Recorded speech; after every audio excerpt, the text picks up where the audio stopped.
Okay, good morning, everyone. Let's get right into the stock market technical analysis. We're going to point out what we see. Again, we are coming into thin holiday trading, and a lot of the times you'll see this kind of grind higher. They call it the Santa Claus rally, but basically a lot of the institutions go on holiday, and then you just they're not really trading and moving money around into the end of the year, especially on a big up year like this. They're probably just looking to close the year out, collect their bonuses, and then reposition next year. And so what you see is 401k money just constantly flowing in. That's just thin volume 401k money flowing into the markets on the long side, kind of carrying the markets higher in just a grind higher. So maybe that's going to happen. Now, one thing I am open to is another leg down in the SPY. Yesterday I talked about how I didn't want to be short anymore in triple Qs, and I covered my shorts yesterday. But perhaps there's another leg down in the SPY down to this trend line about 444.85. Looking at the markets, I don't see any real bullish divergence telling me that we're done selling off. So we might sell down to that, another leg lower. You can see here on the hourly chart, there's no real bullish divergence on the hourly. We have kind of lower momentum and, slightly lower price or equal low basically. So maybe we want to sell down and make another leg lower. And what I'm seeing over here in the Qs, on the hourly chart, we do have bullish divergence. So we made a new lower low in price and we're rallying today. And that bullish divergence was helping to forecast that. See that bullish divergence right there? But we don't see that same look in the SPY. So maybe what it wants to do is extend this bullish divergence and make another leg lower in the Qs down to this 376.33 area. And we'll just extend the bullish divergence. And I'm open to that for sure. So we'll watch for any kind of signs. As of right now, I'm neutral. I'm not short triple Qs. I'm kind of looking for, the next setup. I don't see it quite yet. Let's look at gold. Then I'm going to flip through some long ideas, and then we'll go through some short trade ideas, and we'll wrap up.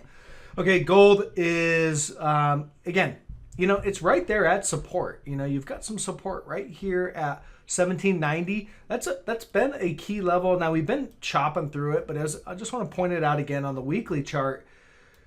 Sometimes to understand key levels, you need to take a step back and go to the higher time frames and figure out, what's going on in the bigger picture. Bigger picture on gold, there's your 1790 area on the weekly chart. It held as resistance back in the last bull rally, back here in 2011, 2012. Tagged it 3 times, and then that's all she wrote. Went into a 6-year-long bear market. But this bear market is a cup and handle, basically. So at first, I marked it out years ago. It was a rounding bottom, and it was bullish consolidation. And then sure enough, we got the big rally higher, made a new high.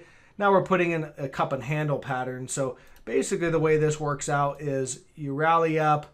You can fall all the way down to about the 50% mark, which would be about 1570, 1500, 1550. That is possible.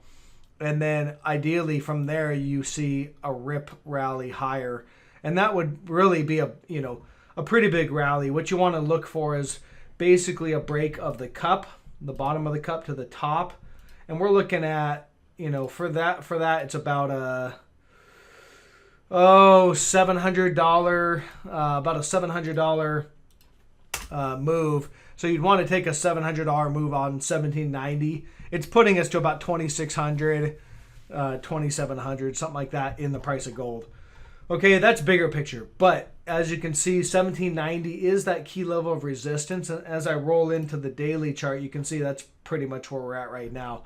Now, we've been chopping through it. It's been really whippy recently. There's just lots of fake out moves. So we can't use that level as just a key level that we're going to just hold. We can break.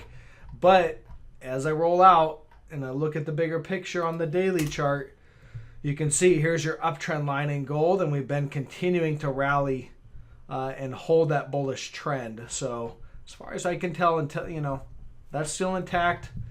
We're holding the bullish trend. Maybe we want to trade down to the 1770 area, but we're continuing to hold that bullish trend. So I like it. Also, bullish divergence has been building. We have that continuing to build. And we are starting to see higher lows and higher, at least higher lows. You can see here's a higher low. There's a new higher low right here. So we're uptrending and, kind of squeezing in a triangle right now, making lower highs as well. So maybe we want to do that and then punch out. All right. So as of right now, still like it. Let's look at silver here. Not oil, but let's look at silver. Silver is still holding this key level of support of 2045. You can see that was basically, near term at least, it was some support right here. Support, undercut it, recovered, undercut it again, cut it again. Sorry, I can't speak. And recovered it. So we're still holding that. 2 false breakdowns. Still bullish this one as well.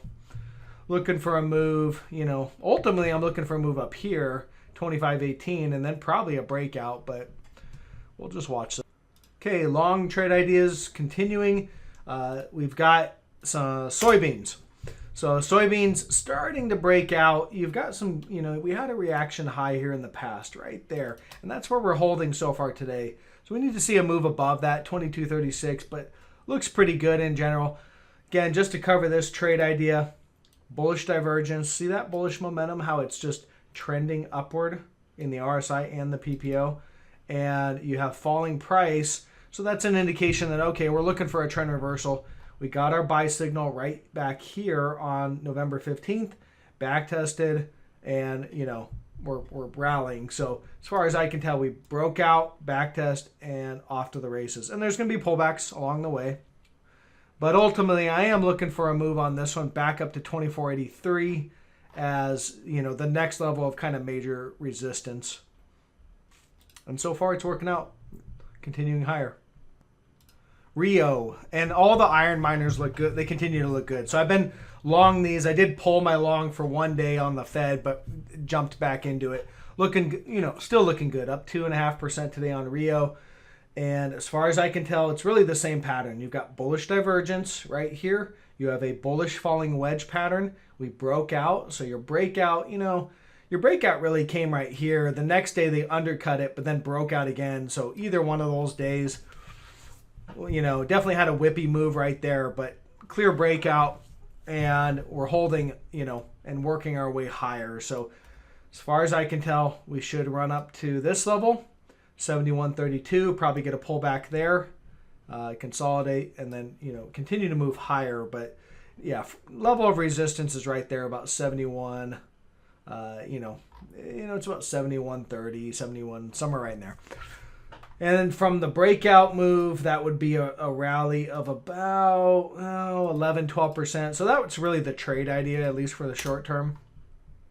I don't want to get married to this thing, but 11, 12% rally is what we're looking for. Longer term, if you want to roll out and look at the longer term, from your 2016 lows, you've got this bull trend. We haven't quite hit that, not a clear trend. But could be if we want to come down and start to establish that trend down there. So again, yeah, I'm looking just for that trade right there. And Vale, V-A-L-E, again, the buy signal came here on November 22nd. So this one, you've got a trend established off 2016, COVID drop. We undercut it here and then recovered it on the 22nd. So that was your buy signal. That came with bullish divergence as well. I don't know what happened to my line, but there it is. Big bullish divergence was building, so I was looking for a recovery of the trend line, and when we got it, that was your buy signal. From there, this thing's rallied. Even if you took it at the end of the day, it's rallied up about 14%. With it, so we're already about halfway there. But first level of resistance is right up there at about 15.12 for about a 23-24% gain. A little bit more than halfway there already, so that's working out nicely. Okay, shorts. Let's look at some short ideas here.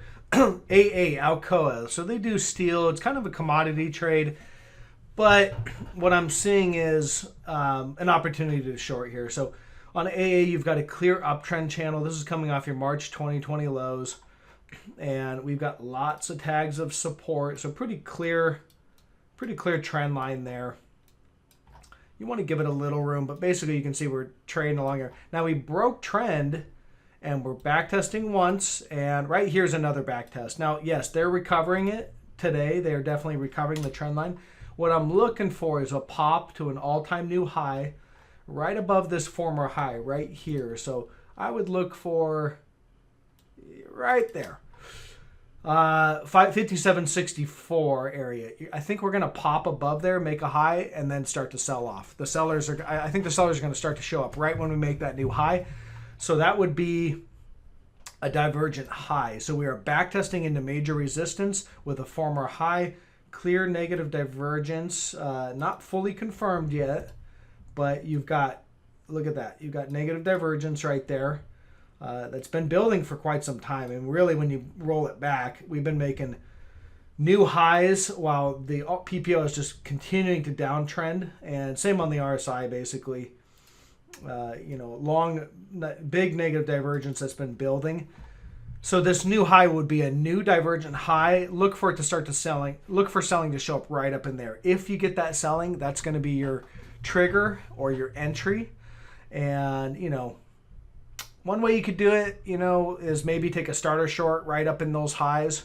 But I think it's more conservative. It's a safer bet just to wait for some sort of a sell signal or reversal candle, gap down, something like that. And yeah, we'll look for selling. Now, the target on this one, if we start to sell, first target 31.75. Next target is, well, we'll also have a target here now, right about there. We did have a couple reactions right in that area. But I would say a viable target, 31.75 and 25.22. So from where we're at now, that would be a drop of about, 45%. We'll probably, at the end of the day, I think we'll probably just target this first one, 31.75. But yeah, that's the trade. I like it. So again, just looking for that trigger. And this is very similar. MGM, they're popping it up today right into resistance. So MGM, now there's no real negative divergence. I've got this marked out, but ultimately we have a bearish rising wedge pattern. This is the bigger pattern on the daily. We've got support right here. You can see we hit support there, and then we broke support and we're back testing once, back testing number 2. So this is another back test right here. We should get rejected right in this area.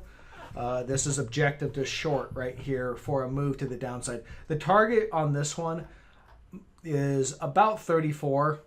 You can see that was your former high right in here, and that brings us right to there, about 34 area. So from where we're at now, that's a trade of about 24% to the downside. And again, if they recover this trend line, it starts to grind higher, you can stop out. But a pretty good risk-reward ratio, a 24% potential gain for maybe a 4 or 5% loss if you took it in this area. So I like this short. I like shorting this one here. I've started a starting short position on this one, and looking to add if I get some confirmation. Small caps rallying today. So we talked about this. I said that it was an objective long yesterday. As we hit that support line at 208.95, and you can see we pretty much rolled down right to it on just about on the penny. So again, that's the lower end of the range. So it was objective to go long there, and it's bouncing today. So this thing, you just trade the range until you see a break of the range. Again, this breakout to the upside was not a breakout I wanted to take because we had negative divergence that was building. So I didn't want to take that break. You need to see a break of the range with confirming technicals. So if you're going to break to the upside, I don't want to have negative divergence. And if I'm going to break to the downside, I don't want to see bullish divergence. I need to see confirming breakdown with volume one way or the other. Until then, you just trade the range. We're just bouncing within the range. And that's really all I have for right now. So I'm going to get this one out there. Guys, give me a thumbs up. Check out the course. Link in the description below. And I will catch you